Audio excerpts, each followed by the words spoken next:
Thomas was alone. Wow, a weird first thought to have.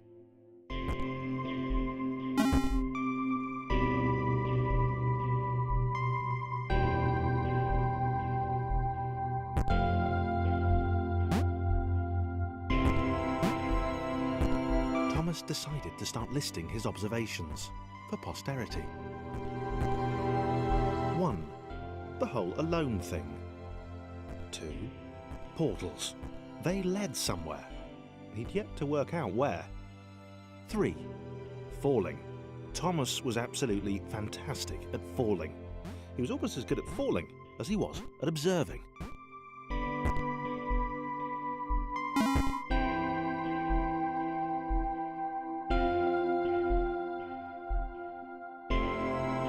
Okay, interesting. Thomas couldn't fall past this block.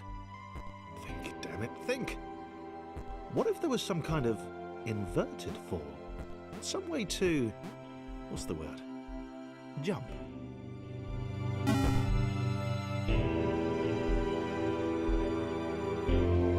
A big jump.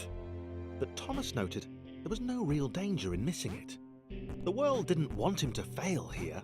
It was pushing him, but gently.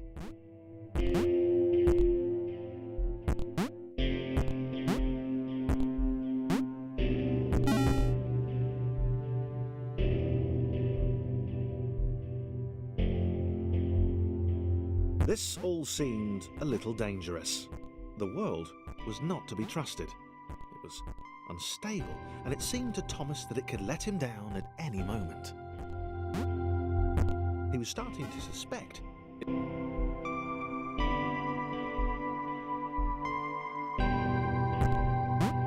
Thomas wondered whether the portals were actually taking him anywhere. He felt like he was making progress, but there wasn't really any way to know. He seemed to be moving predominantly up and to the right, which might, or might not, be important.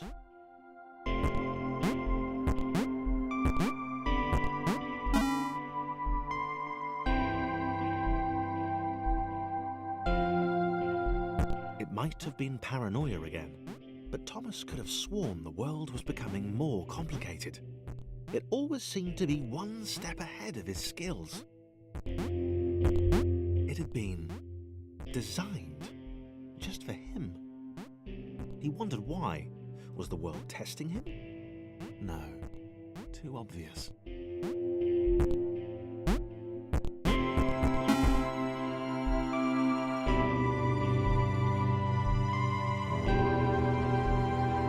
Something about the boiling, toxic, glowing water intimidated Thomas. He didn't like it. He certainly didn't want to swim in it. He made another mental...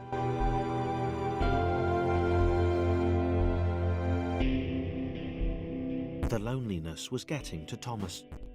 No amount of observation or obsessive note-taking could combat that.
Thomas had a new theory. The world was training him.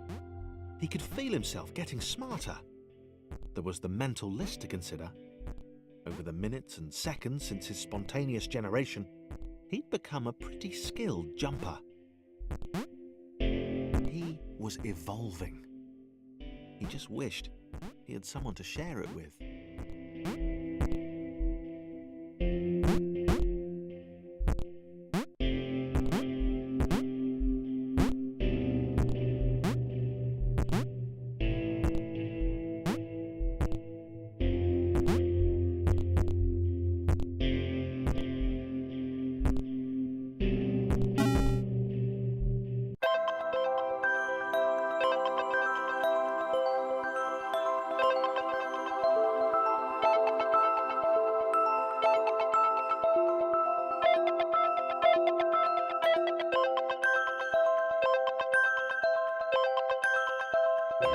Chris took an immediate and deep dislike to the skinny red rectangle. Who the hell did this Thomas think he was?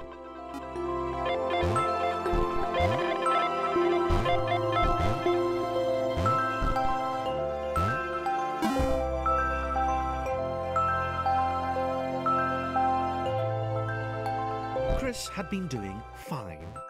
He wasn't the highest jumper, but he'd held his own. He'd even been graceful at times. Well, not technically graceful, it's probably the wrong word, but you know, fine. There was that skinny little runt leaping about like he owned the place.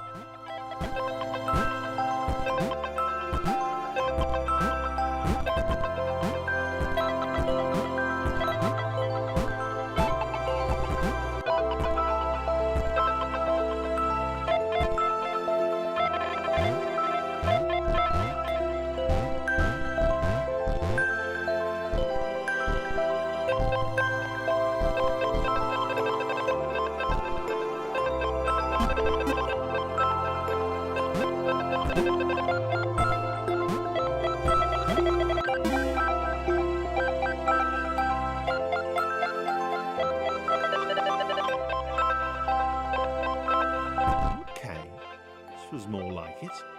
A glowy white thing. Only Chris could get to it, which of course made it all the more enticing. What would it do? What new opportunity might this switch open up to him? Grace. Another chance for Thomas to jump slightly higher than Chris. How fortunate. Seriously, this made the whole switch pressing thing entirely worthwhile.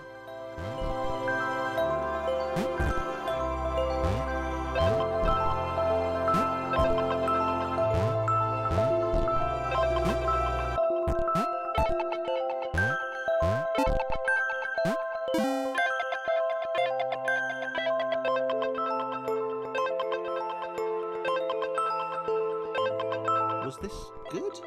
Because on the surface, it did not seem good. Chris was pretty scared. Little Red seemed fine, happy to be on his merry little adventure. Chris couldn't shake the feeling that things had taken a significant turn for the worse since Thomas had joined him. Sure, he'd been able to piggyback his way to ever so slightly higher platforms, but where had that got him? Well, to ever so slightly higher platforms, which was sort of his point.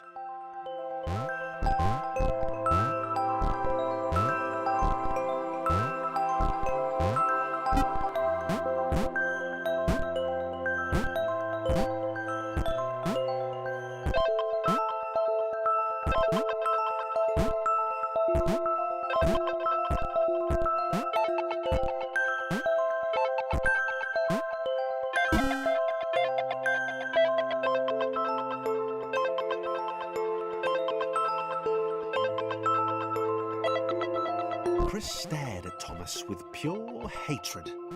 He seemed so very happy at their situation. Friends together, a brave fellowship of quadrilaterals on a quest for greatness. That would be fine. But it was all the obvious observation that Thomas was doing which grated. Every time they saw something vaguely new, Chris would hear a satisfied little from the vaulting idiot. He hoped the next portal would split them up, if only for a few levels.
John knew. He knew that this was his chance, a moment to shine. This was game day.